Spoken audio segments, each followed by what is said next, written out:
Good morning. আশা করছি সবাই ভালো আছেন। আমাদের গল্পগুলোর নতুন আরও একটি ব্লগে আপনাদেরকে স্বাগত।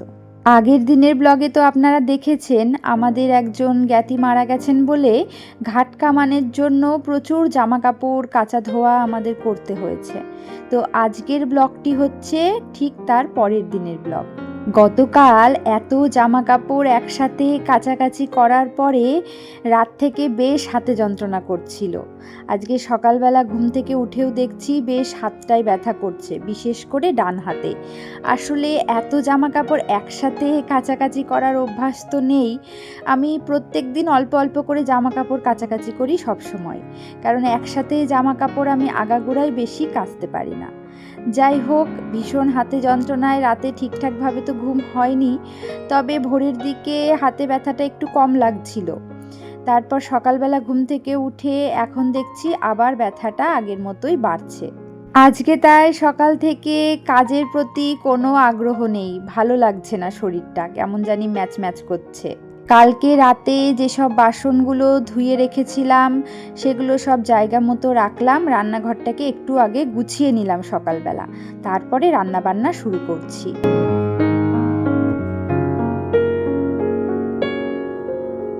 ঘরে দুটো রাঙা আলু পড়েছিল, প্রায় শুকিয়ে গেছিল ওগুলো, তাই ভাবলাম কিছু একটা কাজে লাগিয়ে ফেলি। আজকে ভাবছি সকালবেলা একটু ডালিয়ার খিচুড়ি করব। সকালবেলা বিশেষ কিছু রান্না করতে মন চাইলো না, তাই ওই ডালিয়ার খিচুড়িতে ওই যে রাঙা আলু দুটো রয়েছে ওগুলো দিয়ে দিচ্ছি কেটে। আমি ডালিয়ার খিচুড়িটা ভীষণ সিম্পলভাবে করি, খুব বেশি কিছু দিই না। একটু মুগের ডাল দিয়েই আমি সবসময় ডালিয়ার খিচুড়িটা করি। তেলের মধ্যে একটা শুকনো লঙ্কা আর 5 ফোড়ন দিয়েছি। তারপরে ওই রাঙা আলুগুলো একটু ভাজা ভাজা করে নিয়ে তারপরে দিয়ে দিলাম হচ্ছে মুগের ডাল। মুগের ডালটা একটু হালকা ভেজে নিয়ে এখন দেখুন ডালিয়া দিয়ে দিলাম। এবার একটু নেড়ে চেড়ে লবণ হলুদ একটু মিষ্টি দিয়ে জল দিয়ে দিচ্ছি।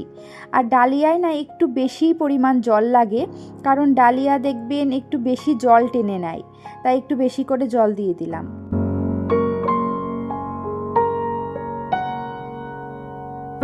আজকে বোন আছে বলে আমার আরও কাজের প্রতি মন নেই, শরীরটা মনে হচ্ছে একেবারে ছেড়েই দিয়েছে। আসলে বোন থাকলে মিছরির বেশিরভাগ দায়িত্বই ও নেয়। মিছরির জল খাওয়ানো থেকে শুরু করে স্নান করানো সমস্ত কিছু ও করিয়ে দেয়, তাই আমাকে মিছরির চাপটা নিতে হয় না। তাই যেন আরও বেশি কুড়োমি লাগছে, শরীরটাও আর সাথ দিচ্ছে না। আজকে দুপুরের জন্য একটু লাউ ঘন্ট করেছি আর সর্ষে বাটা দিয়ে একটা নিরামিষ তরকারি করেছি, আর বিশেষ কিছু রান্না আজকে করিনি। আর আমাদের তো মাছমুখী হয়তো আরও 2 দিন পরে হবে। আজকেও আমাদেরকে নিরামিষই খেতে হলো, তার কারণ হচ্ছে আজকে তো শ্রাদ্ধ, কালকে কি পরশু দিন হয়তো মাছমুখী আমাদের করা হবে। তো যাই হোক, রান্নাবান্না আমার হয়ে গেছে। আজকে আপনাদের সাথে রান্নাবান্না শেয়ার করতে মন চাইলো না, কোনো রকমে রান্নাবান্না করে এখন রান্নাঘরটা পরিষ্কার করে নিলাম।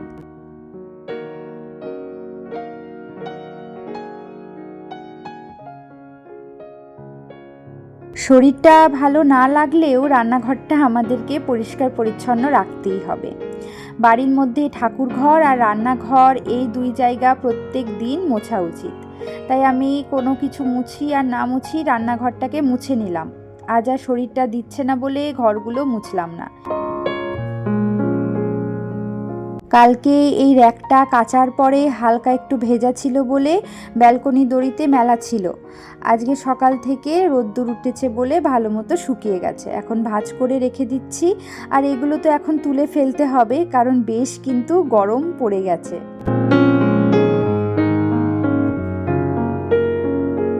এখন বাজে বিকেল 5টা। আমরা যাচ্ছি একটু রানাঘাটে। আসলে বেশ কয়েকদিন পরে একটা ট্যুরের প্ল্যান হয়েছে আমাদের। এখনও বেশ কয়েকদিন হাতে সময় আছে, কিন্তু আজকে যাচ্ছি তার কারণ হচ্ছে বোন যেহেতু কালকেই চলে যাবে, আর ও চলে গেলে আমাকে একা একা শপিং করতে যেতে হবে বা আমার বরের সাথে যেতে হবে। আর আমার বরের সাথে গেলে বুঝতেই তো পারছেন, ছেলেদের সাথে গিয়ে শপিং ঠিকঠাকভাবে করাই যায় না, ভীষণ তাড়া দেয়। তাই ও ওকে নিয়েই আজকে শপিং করতে যাচ্ছি। এদিকে আমরা রানাঘাটে আসতেই আমার বরের সাথে দেখা। ও আগেই রানাঘাটে এসেছিল ওর দোকানের জিনিস কিনবে বলে। তো এসে ওর সাথে দেখা হয়ে গেল বলে মিছরিকে ওর কাছে দিয়ে দিলাম। ও বাড়ি চলে যাচ্ছে, মিছরিকে নিয়ে বাড়ি ফিরে যাবে। আমরা এদিকে শপিং করব বলে চলে যাচ্ছি মার্কেটে। মিছরিকে যদি আমরা সাথে করে নিয়ে যাই তাহলে হয়তো ঠিকঠাক শপিংটাই করতে পারবো না, কারণ ও ভীষণ বিরক্ত হবে। তাই এটাই ভালো হলো, ওকে ওর পাপার সাথে বাড়িতে পাঠিয়ে দিলাম। তবে সেখানে গিয়েও সে আমাকে ছাড়া কতক্ষণ থাকবে বলতে পারছি না, দেখা যাক। যতক্ষণ ও থাকবে ততক্ষণই আমি শপিং করব। আর তাছাড়া মিছরিকে নিয়েও এতটা পথ হাঁটাহাঁটি করে শপিং করা আমাদের পক্ষে কিন্তু সম্ভব না। ভালোই হলো, এদিকে আমি একটু ভ্রু প্লাক করব বলে পার্লারে চলে আসলাম। আসলে সামনেই রয়েছে কয়েকটি অনুষ্ঠান, তাই ভাবলাম আজকে যখন আসলাম একেবারে এই কাজটাও সেরে যায়।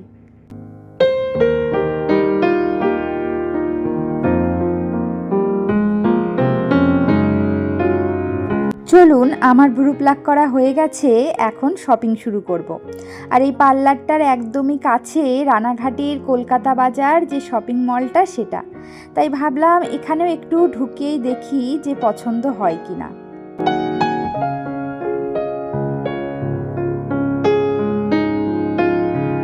অনেক দিন ধরেই ইচ্ছা একটা ওয়ান পিস কেনার, তবে এখানে তো পরা হবে না, তাই যদি কোথাও ঘুরতে যাই তখন সেখানে গেলেই পরা হবে। তাই আমি এখানে এসে প্রথমে ওয়ান পিস দেখছিলাম, তবে এখানকার কালেকশান খুব একটা পছন্দ হচ্ছে না। যে একটা দুটো পছন্দ হচ্ছে সেগুলো আমার সাইজে আসছে না। আমাদের মেয়েদের বেবি হওয়ার পরে ফিগার অনেক চেঞ্জ হয়ে যায়। আমরা যারা হাউসওয়াইফ তারা বেবি হওয়ার পরে ফিগার মেনটেন করার সময় বা সুযোগ কোনোটাই পাই না বা হয়ে ওঠে না। তাই আমরা চাইলেই বা ইচ্ছা করলেই নিজেদের পছন্দ মতো যে কোনো পোশাক পরতে পারি না। তাই ভীষণ বাজগোজ করে দেখছি যে কোনটা আমাকে পরলে মানায়। তবে দুটো ওয়ান পিস পছন্দ হয়েছে, সে দুটো ট্রায়াল দিয়েছি, কিন্তু ট্রায়াল দেওয়ার পরে দেখলাম না আমার ফিগারের সাথে সেভাবে যাচ্ছে না। যাই হোক, আমরা কলকাতা বাজার থেকে বেরিয়ে এসেছি। ওখান থেকে বেরিয়ে আমরা ঢুকেছিলাম এম বাজার বলে যে শপিং মলটা আছে ওখানে একটু শপিং করা হয়েছে, তবে বেশ তাড়াহুড়োর মধ্যে ছিলাম বলে ওখানে আর ভিডিও করা হয়নি। আসলে ট্রায়াল দিতে একটু সময় লাগছে, সেই কারণে আর ভিডিও করার কথা মাথায় ছিল না।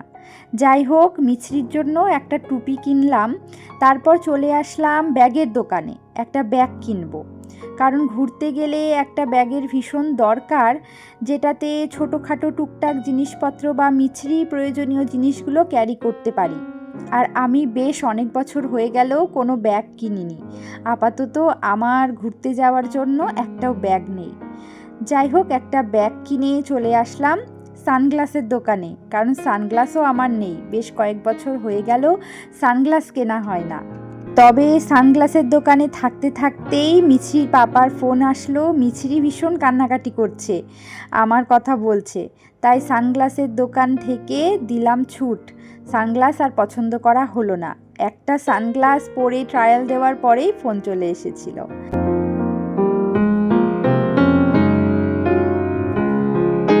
তাড়াহুড়ো করে স্টেশনে এসেই একটা ট্রেন পেয়ে গেছি।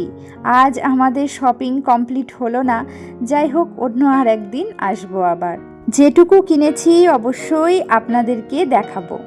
এম বাজার থেকে এই একটা ট্রাউজার কিনেছি আমি, আর এই ট্রাউজারটার সাথে একটা টপ কিনেছি।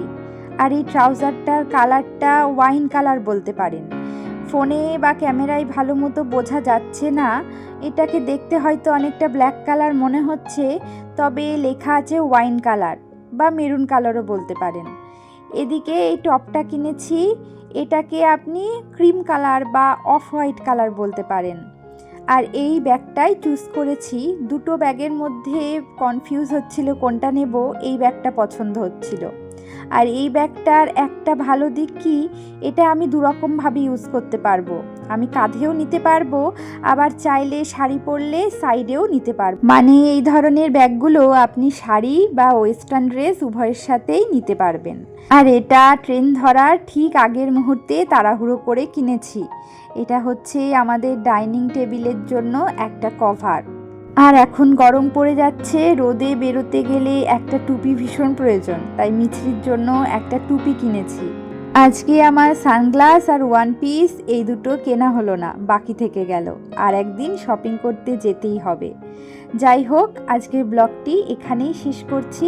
আশা করছি ব্লগটি আপনাদের ভালো লেগেছে। ব্লগটি ভালো লাগলে অবশ্যই কমেন্ট করে জানাবেন। আজকের মতো বিদায়, সকলে ভালো থাকুন, সুস্থ থাকুন, দেখা হচ্ছে পরের ব্লগে।